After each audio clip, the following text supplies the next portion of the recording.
Many here would think that loving your parents means disobeying them, not doing what they tell you to do. Nobody thinks that, right? And that's what we're hearing in the first reading. It makes very clear in the letter that those who love the Lord don't commit sin. They follow His commandments. But there's also a more positive element to it. There's also something more positive about it. That it's not that really loving someone and loving our parents and doing what they ask us to do are one and the same thing, right? And so part of that it means not disobeying them. But it also means obeying them. But it also means following what they're asking us to do with all of our hearts. That would really be an act of true love for our parents. And it's the same way with the Lord, right? How many of us love Jesus? So how many here think that disobeying Jesus is an act of love? Nobody, right? It's really the opposite. And that's what we're being told in the first reading. But to get back down to the more positive element of it, if you see what's happening in the story of the gospel that we hear today, you see that John the Baptist sees Jesus walking from a distance and he says, "Behold, the Lamb of God." And then Simon hears that, and his brother, and they go and they begin to follow him, Simon and Andrew. And they're following Jesus. You see, they're following Jesus because they're attracted by His words, they're attracted by what He's saying, and then they even start following Him from a distance. And you can imagine, that's kind of awkward, right? Have you ever felt somebody following you? Right? And so he kind of turns around and he goes, "What are you guys following me for?" And he says, "What's going on? What are you looking for?" And he said, "We want to know where you're staying." In other words, they wanted to hang out with him. They said, "Jesus, we want to hang out with you." And so that's what ended up happening. Now notice what happens. While they are staying with Jesus, Jesus begins to reveal something about their own lives. Jesus begins to even say to Simon, "You're not going to be called Simon. You will be called Cephas, or Peter," which means rock. That's going to be your vocation. What we are learning from today's gospel is how it is that we grow to learn our vocation. Now, I talked to you before on the Feast of St. Andrew, how do we discover our vocation and what it means to discover our vocation. And sometimes we make it way too complicated, right? We think all kinds of things of how we're supposed to figure out how do we discover our vocation? How do we come to know what the Lord's calling us to do? And it really is quite simple. You see, to follow Jesus means to obey Him. And obedience means to listen and to follow what we're listening. In other words, when we follow Jesus faithfully in this life, and we try our best, we will know what our vocation is. The Lord will reveal it to you if you follow Him. Now notice that I said that if we follow Him and if we love Him, we'll do what He commands. So if He is calling us to a vocation, if He's calling us to a certain way of life, if we love Him, we'll say yes. Because you see, following His vocation, saying yes to what He's calling us to do, and loving Him are one and the same thing. And if any of us is called to a certain way of life and we say no, that's not loving Jesus, is it? So it really is very simple.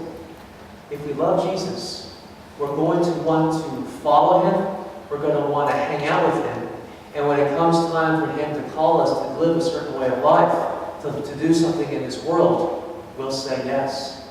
Whether that be a priest, whether that be a married person, holy matrimony, whether it be a single person, whether it be a sister or a nun, whatever it may be, right? Or a consecrated brother. If the Lord is asking us to do that, we'll do it because we love Him. It's one and the same journey. So we'll come to discover that as we follow Him more and more closely. We see that in the example of St. Elizabeth Ann Seton. Did you notice what the opening prayer said? The opening prayer, we asked that through the intercession of St. Elizabeth Ann Seton, that we might be like her, who discovered you, Lord, in her service.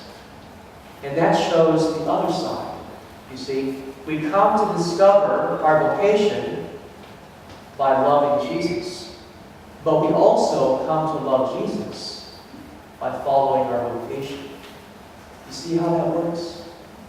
We come to actually love people more when we're actually serving them. And the same thing is true with Jesus.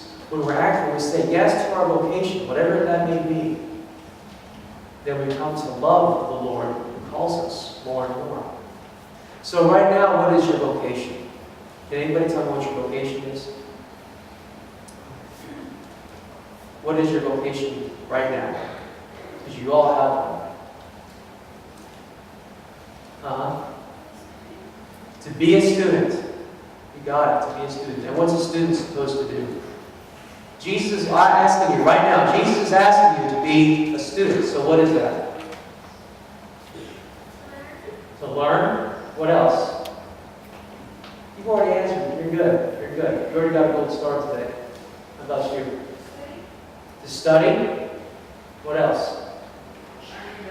To shine and grow. I love it. This kid, you got to put this guy on YouTube. Put him up there for special students. I love it. That's a good one. How about over here? What else is part of being a student? Do your homework? Yeah, how about learning, right? We talked about that. Learning, growing, shining, growing, doing our homework, studying. What else? Playing. I like that. That's definitely part of it. Oh, praying. Even better. I like that even better. That's wonderful. That's definitely part of it. That's what we're doing right now as students, right?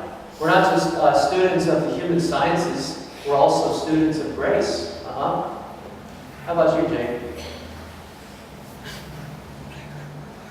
What's part of the life of being a student? Listening to the priest. Amen to that. Would you say also listening to your teachers? Amen. What else is part of being a student?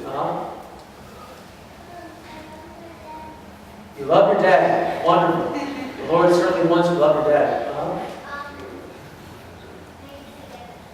Playing together. Is that what you said? Or praying together?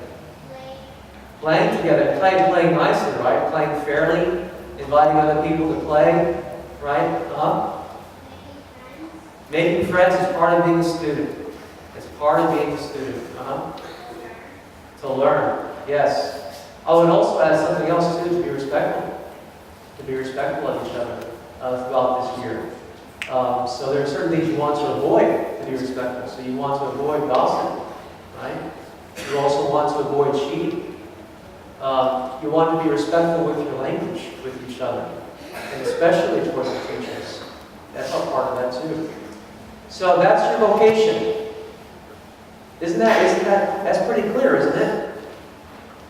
Isn't that pretty clear? Yes or no? Yeah, it's pretty clear. It's pretty clear what your vocation is. You see, it's not all that complicated. Now what I just told you was to follow what Jesus is asking us to do. To say yes to the vocation that He's calling us to means to love Him. So when we are being good students, what are we doing? If following our vocation means loving Jesus, then being good students, what are we doing? Everybody say, loving Jesus. Loving Jesus. That's what we're doing. Being good students. And let's make this year be all about that. Loving Jesus by being who we are and doing that well. By being good students, good friends, good listeners, being respectful of each other, doing our homework, being faithful in our studies. And when we do that, we will find that we will reach happiness and we will reach peace.